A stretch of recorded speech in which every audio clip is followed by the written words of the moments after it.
Cette nouvelle vidéo, nous allons voir en fait une soirée vraiment où l'onction de délivrance est tombée sur beaucoup de personnes. Ça faisait suite à une évangélisation de masse, appel à la conversion et appel à la prière. Et donc en fait pendant les prières pour les malades, vous pouvez voir cette jeune fille qui se met à trembler violemment, donc une présence occulte sur sa vie qui est mise en lumière.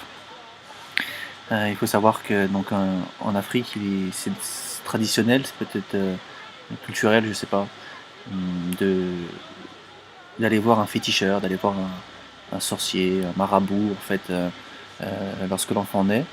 Et il y a des rituels qui sont faits. Et en fait, à ce moment-là, il y a quelque chose qui se passe dans le monde spirituel. La personne est liée en fait. Elle est liée à des, à des esprits en fait. Et du coup, on peut voir en fait que toutes les personnes que vous voyez par terre ont manifesté donc une présence occulte, une présence démoniaque. Et il faut savoir que l'on prie en fait pour briser les malédictions et briser la sorcellerie sur leur vie. Donc vous voyez, c'est pas n'importe quelle prière. Et vous voyez bien qu'il se passe quelque chose. Hein. On voit bien en fait que la puissance de Dieu est à l'œuvre. Hein. Jésus-Christ a fait une promesse que ceux qui croiront en son nom, il viendrait habiter en eux. C'est-à-dire que la présence de Jésus qui vit en nous euh, vient révéler la présence du monde occulte, du monde des ténèbres qui, lui, se tient en fait dans l'obscurité et agit dans l'ombre. Hein. Et donc, ces personnes avaient beaucoup de symptômes, de maladies qui reviennent sans cesse. Et, et donc, c'est le prix qu'ils ont dû payer en fait pour être liés par leurs parents ou par leur manière de vivre. Et je voudrais en fait vous exhorter sur quelque chose.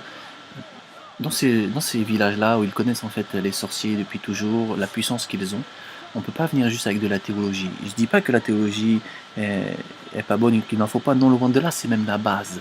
Mais ça ne suffit pas. Il faut aussi venir avec la puissance de Dieu pour démontrer que Dieu est beaucoup plus puissant que toutes ces choses, que toute la sorcellerie. Et Paul en parle. Paul en parle dans la Bible, il y a un passage où il dit qu'il n'est pas venu avec les discours persuasifs de la sagesse humaine, mais avec une démonstration d'esprit et de puissance. Et c'est ce qui s'est passé ce soir-là. Toutes ces personnes-là que vous voyez ont été visitées par la puissance de Dieu. Et donc la lumière chasse les ténèbres. Et donc on croit vraiment que énormément de personnes ont vécu donc des délivrances et ont été libérées d'esprits démoniaques. Vous savez, quand Moïse est venu auprès de Pharaon, et qu'il a lancé son bâton, qui s'est matérialisé en serpent, le pharaon de base n'a pas été si impressionné que ça. Il a fait venir ses magiciens, et ces magiciens ont fait de même.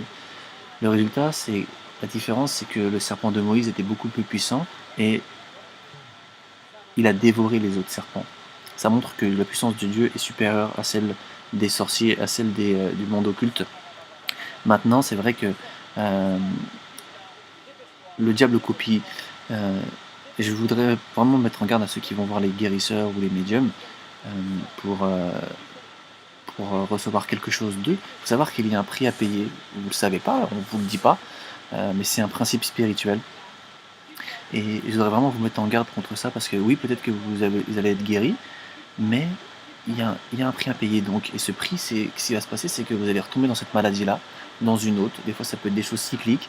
Il va arriver des choses sur votre vie peut-être même de manière brutale, vous n'allez pas comprendre, vous allez vous demander pourquoi, mais qu'est-ce que j'ai fait, vous allez peut-être même dire, mais qu'est-ce que j'ai fait au ciel pour mériter ça? Et c'est parce que, en fait, vous avez ouvert une porte et vous vous êtes lié sans le savoir. Et c'est pour ça que Dieu nous met en garde dans la Bible à aller voir aller voir ce genre de personnes. On a interdiction d'aller voir des médiums, de les consulter ou des guérisseurs. Parce que c'est pas la même source, c'est pas la source divine, c'est une source qui est polluée. Et le résultat, vous pouvez le voir sur ces personnes-là. Alors vous pourrez dire oui, mais ça c'est l'Afrique et en Europe c'est pas pareil. Il faut savoir que c'est les mêmes esprits en fait. Peut-être qu'ils agissent peut-être des fois d'une manière différente, mais les personnes se lient en fait. La bonne nouvelle, c'est qu'avec Jésus-Christ, quand Jésus-Christ vous guérit, il n'y a aucun prix à payer parce qu'il a déjà tout payé à la croix, tout a été accompli. Et c'est ça la bonne nouvelle de Jésus-Christ. Donc voilà, qu'est-ce que je voulais vous dire ici? La qualité est très mauvaise, la luminosité est basse, c'est parce qu'un projecteur a été disjoncté. C'est là aussi les conditions, hein. On est en pleine brousse, on est dans un village vraiment reculé, et donc du coup on n'a pas les appareils qui sont sophistiqués, et c'est aussi ça la mission. C'est aussi des imprévus, et c'est là aussi que Dieu aussi nous montre sa grâce, parce que c'est le soir où on a vu vraiment une forte onction, une forte présence divine dans ce lieu. Donc voilà, je voulais vraiment vous encourager. Si vous avez des questions à nous poser par rapport à tout ça, que vous ne comprenez pas tout, n'hésitez pas à nous écrire. Vous pouvez voir là une personne qui est en train de manifester vraiment très violemment. Et c'est vraiment terrible ce que les sorciers peuvent faire, ce que les démons peuvent faire dans la vie des gens. Mais Jésus-Christ est le nom au-dessus de tout nom. C'est pour ça que, qu'il est important en fait, de confier sa vie à Jésus-Christ. Vous savez que quand Jésus allait dans des lieux, les démons se manifestaient même sans qu'il ait besoin de les toucher. Sa présence était tellement forte que les démons ne pouvaient pas se cacher. Je voudrais faire un message pour conclure à l'Église. L'Église, lève-toi.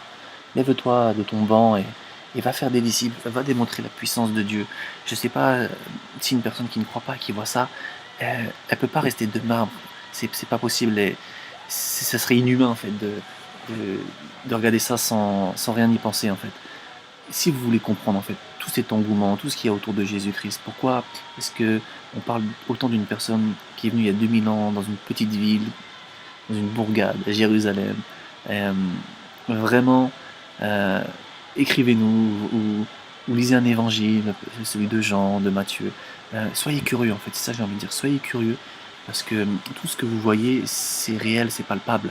Et beaucoup de personnes me disent, je crois que ce que je vois, dans ces vidéos, on vous montre des choses. Mais à vous de rechercher. Dieu a dit, celui qui me cherche me trouve. Et on est énormément de personnes à l'avoir trouvé. Église, vraiment lève-toi, va faire des disciples. Et si tu as envie peut-être de partir en mission, peut-être d'être équipé davantage, de recevoir plus pour faire les œuvres du Seigneur, écris-nous. On prie aussi pour ça, on prie pour que les gens reçoivent plus de la part de Dieu pour être équipés pour faire des disciples. Voilà, en tout cas, on manque d'ouvriers. La parole le dit et c'est vrai, on s'en rend compte. On manque d'ouvriers. Alors, lève-toi. Lève-toi. Au nom de Jésus-Christ, vraiment, lève-toi et marche avec lui dans la gloire et dans les œuvres qu'il a préparées d'avance pour toi. Soyez bénis.